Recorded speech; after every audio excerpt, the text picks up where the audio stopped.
Ayon sa kalihim, napag-usapan din sa pulong kagabi ang pagdagdag sa 21 bansa may travel restrictions na. Kinabibilangan daw ito ng Portugal, Jordan, Finland, India at Belgium.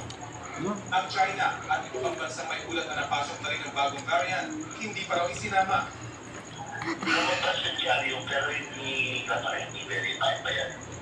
O lumabas yung China at saka Taiwan pero report yan, hindi pa ma-repeated sa World Health Organization.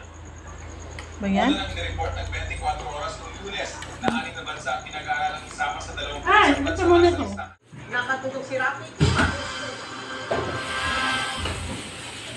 Makakahinga na ng maluwang ng mga OFW na balak tuloy sa bansa sa gitna ng pagkalat ng bagong variant ng COVID-19 at pag-iigpit ng bansa laban dito.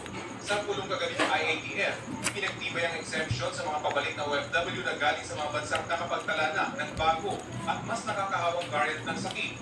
Yummy. Labor Secretary Sylvester Bello III, Si Kami. kailangan dumaan sa mandatory quarantine ng mga OFW. Una po ba, we have to be very careful that we don't get contaminated the most as well as COVID. Patayin mo.